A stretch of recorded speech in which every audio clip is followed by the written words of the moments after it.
Hello, I'm Max Baker. Mental health is a taboo subject for a lot of athletes, with 40% said to struggle with common symptoms of a mental disorder. This film looks at the life of semi-professional footballer Will May and the struggle that he and many others face in balancing their everyday lives.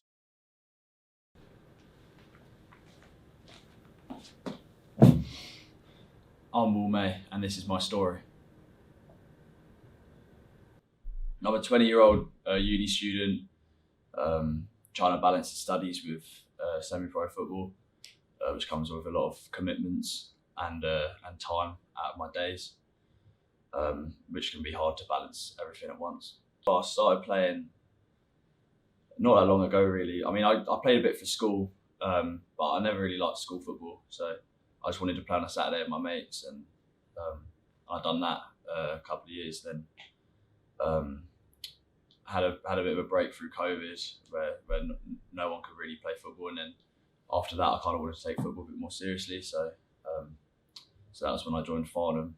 I joined their development side, and then within a couple of months I was playing for their first team. So it's kind of how it all started. I mean, I'm only 20, so within the last 2 years I've learned so much about myself and like football, non-league football as a whole, really. Football definitely makes me happy.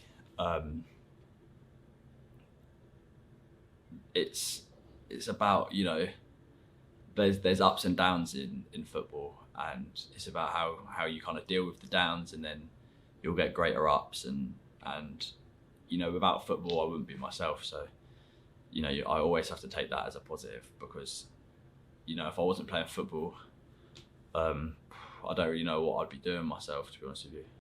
Intrigued with how Will balances his time, I asked him about how he fits travelling to and from games into his busy schedule. Travel for me impacts my game. I've always said it, because like I'd feel so like awake. I'd have good preparation for a game, and then I'd sit on the train for an hour, and then my body just switches off and I feel tired. And then like I get to the ground and I'm in the change room, and I've kind of got to find my own way to kind of motivate myself and kind of just wake up ready for an important game every time. I normally give myself an hour to get to London. So I think we would have left at 4 to get there for 5.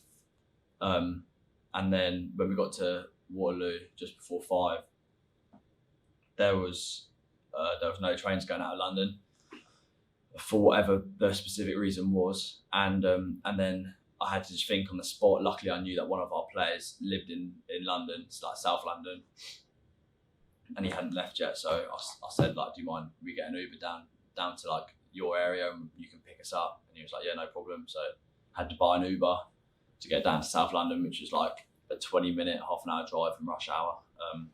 My mate drove us down to Farnham, which took the best part of like an hour and a half through rush hour traffic, more accidents. And then when we got down there, it was about half an hour to kick off, and you know, we just had to have a quick warm up and then literally play the game. And it was an experience that, you know, you can only really have a couple times. That it doesn't happen often, but you know, you got to put it down to experience. What's happened, Will? Train's been delayed, so we're gonna have to find an alternative route back home. Does this normally happen after a game? Nah, but when it does, it's a pain in the arse, really. This is just the life of the semi-pro footballer. So what are you going to do? How are you going to get back to London? Well, we're gonna have to divert to Guildford, I think, and then catch a train, hopefully.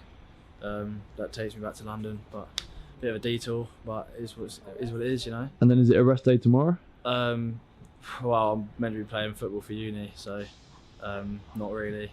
Not really. Meant to be catching a coach at 8 o'clock in the morning, so that's why I've got to be back. This is the inconsiderate train that's not going to stop for us. So it's not a good day.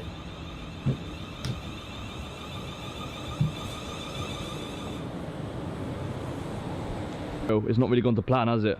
No, almost 2 o'clock, and we're only just getting home. So, I mean, we've got to put it down to experience, and you know, it's been a long day, that's for sure. Has it been worth it? I mean, I've played a game of football, so in a way, but at the same time, I mean, it's been almost like 9 hours of travelling for like 2 hours of football. Crazy. What do students that are also athletes eat at university? I put this to Will, as well as getting him to explain how he recovers when he's not playing football. People who kind of look at uni students, they think their diet, you know, is just like pot noodles and takeaways and stuff like that. But actually, I eat quite healthy for a uni student, I'd say. Sometimes if I can't bother to cook, I'll just go to the chicken shop. And is this after a hard game? Yeah, exactly. How many times a week do you reckon you have tasty fried chicken? Be honest! Let's say 3. I mean, I try and cook at least a couple meals a week, fresh, and then other things. Footballer's diet, hey Will? Yeah, exactly. Should we see if they got a thingy? Yeah, is this your pre-match ritual? No. Are you sure? I have 2 minutes left, yeah? Sorry?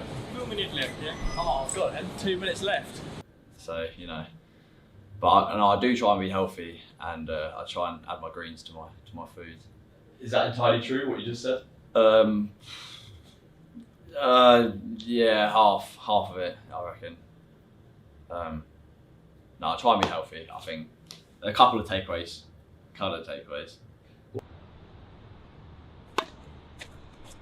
I mean, talk us through your local court here, Will. Yeah, no, it's not bad, is it? Wembley Stadium, home of football. I mean, I'd much rather be on Wembley Stadium, to be honest, but this tennis court will do. I think there's many attributes in tennis, like agility and speed, and even your cardiovascular fitness in a long game of tennis. It really helps, like my football. I'm just off to the sauna and steam room, which we normally do on a Friday night. Try and go about 5 times a week, and then obviously I play football as well quite a bit, so it's just good for my recovery. This is Finn. Hi there, you're right. First of all, if Will plays a game on a Tuesday or a Saturday, we'll come the day after. Sauna's meant to really help the muscles, bring blood to all the muscles for a quicker repair. Also on the mental side, if Will's had a bad game or he's feeling a bit low, we can go to the sauna or the steam room and chat it out. And it's not just muscles, it's up there as well, you know. So it helps him refresh and also make sure he's fresher, quicker for the next game.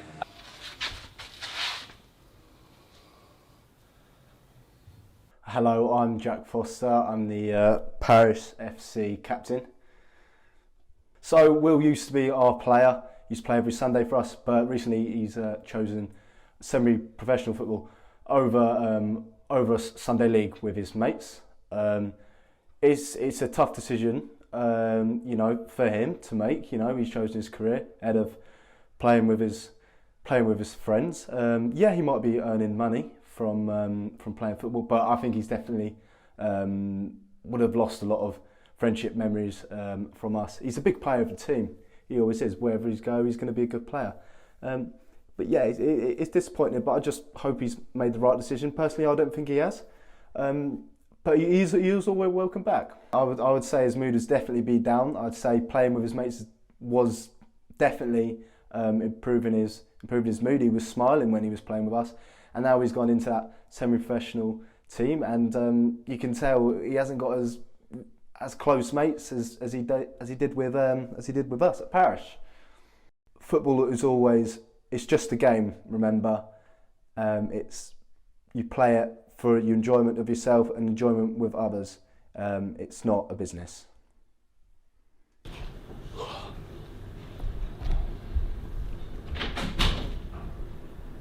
Will, when football's not going your way, how does it affect your mental health? Quite significantly, I'd say. You know, when results as a team aren't going your way, it affects my mood. And on a more like personal note, if like, for example, if I'm being left out like of the starting 11 and I'm on the bench, like it makes the journey back home quite like lonely. It's a bit of a lonely space, like on the train. You know, I try and just put my earphones in, just listen to music, and just try not to think about it. But unfortunately, it does affect how I feel. I'm on my own. You know, I've got to deal with it all on my own. That's just part and parcel. But it does create a very kind of lonely atmosphere on the way home, especially if like the game hasn't gone the way I'd liked it to. Really get home and chew my mate's ear off, you know, and just let all my kind of frustration out. And you know, again, it's best to kind of just let it out, speak to people rather than keep it in. That's a kind of another way I kind of deal with things. And have you ever really struggled? Has there ever been any dark points? Yeah, of course. I mean, there's always a couple of games where you can't play your best every game. That's why we play the level of football we do. Like, it's just about when you do have an off day, and you know you might not be in the side, or you might get taken off early. It is a kind of dark space, because then you kind of, like, I'm blaming myself for my performance, but also the team's performance if we hadn't got a result. And then yeah, it does affect me massively, 100%. If I'm on my own at any point, like, I'd always be thinking about the football game and how it didn't go the way I wanted to. But then I also think about how I can improve for next game, do things differently, because that's like the only way I'm going to get better is by learning. And sometimes you got to make mistakes to learn. So. And have you ever talked to anyone at the club about how you're feeling? If you ever are down? Yeah, I talked to our assistant coach Dan, who also I was with at Farnham. He helped me massively in that development side to be able to play at the level of football I play now. And without him, I probably wouldn't have been playing football now. So massive credit to him, and I'll always talk to him if I've got any issues.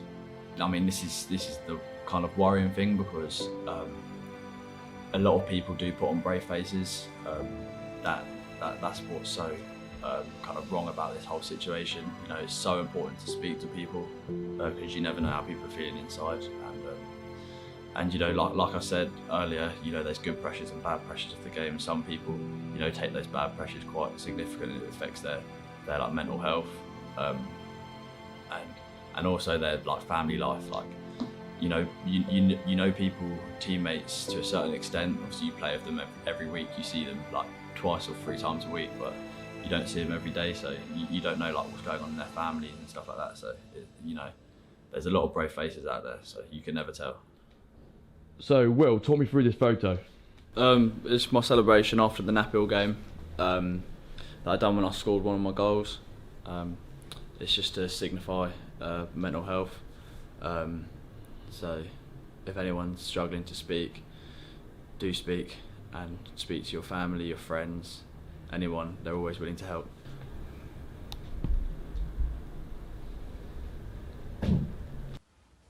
My name's Nadine Skinner. I'm a mental health first aid instructor at Loughborough University, and I've trained sports coaches of elite athletes and also those in the amateur arenas. Will isn't alone as a sports person talking about mental health issues in football. Sport, and in particular the professional and semi-professional worlds, are really unique environments and often make significant demands on all those who work and train within them. Many athletes from elite level through to grassroots deal with the stresses of their sport alongside everyday lives. And despite huge campaigns around improving mental health within sport and some very big disclosures of mental health issues by professional sports people, there still remains an element of stigma, and this is something that we really, really need to tackle. The fact that 3 out of 4 suicides are by men, with around 13 taking their lives every day, make this very much a gender issue. Sport can make a huge difference to someone's mental health, both positively and negatively, and the key for me is really working on those aspects that boost someone's mental well-being within sport rather than damaging it.